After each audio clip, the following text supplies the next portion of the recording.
Okay, so I'm at the Cornell Teaching Dairy here with Kwamina, and he's going to be a fish veterinarian. So Kwamina, let me get this straight. You want to be a fish veterinarian, right? That's correct. Okay, but Cornell doesn't have many fish to work on. Am I correct? That's also correct. So instead, you're working with cows. That's pretty much it. Yeah. Okay. So right next to you, you have.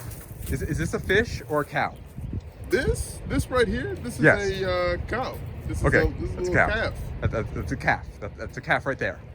So, for people in the audience, I know we're professionals, but for people in the audience who don't know the difference, what is the difference between a cow and a fish?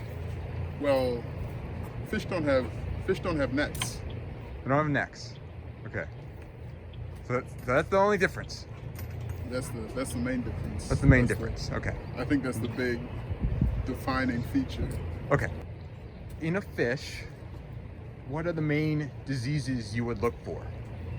Well, we're always concerned about parasitic diseases. That's one of the first things we check. Gill clip, skin scrape.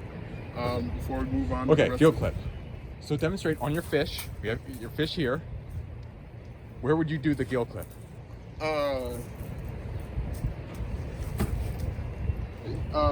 Well, it doesn't really have any gills. Okay. Let's say hypothetically this calf does have gills. Where are the gills on the calf that is a fish? Fish don't have any necks, so that's Okay. If a client brings a fish into your clinic and they claim that the fish has mastitis, what diagnostic test would you do? mastitis. Yeah. Disease of the mammary glands. Yeah, that. Fish. They brought a fish to the clinic and they said that she had mastitis. The fish has mastitis. Yeah, the fish has mastitis. That's not possible. They don't. There's no udder. There's no mammary glands of any kind. Okay, but what if there is an udder? Then what? Then it's not a fish. Are you sure this is the best we could do? Is there an on-call schedule for fish vets? I'd assume so, right? Someone has a seahorse, a male seahorse with a dystocia. What do you do? What do you bring in the truck with you? Well, you definitely want to bring some obstetrical wire, right? No, I'm joking. Hold on. I feel like that's an actual thing. A seahorse dystocia. I don't know, honestly. So, nutrition. What do fish eat? And is that the same thing that the cows eat? Well, definitely, to answer your second question, definitely not. Fish aren't eating total TMR, full complicated. Wait, do fish eat corn?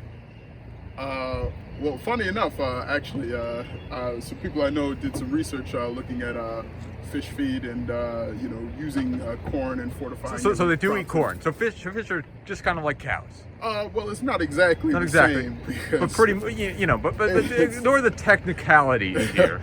They're basically the same as cows. There's a few differences. Okay, Kwamina, look into the camera. Pretend you're speaking to a future veterinarian who can't decide whether they want to work with cows or fish. What do you have to say to them? Well, you don't necessarily have to choose. I just want to be clear because some people might be confused. That's a cow right next to you. That's a cow, and you're going to work with fish. That's correct.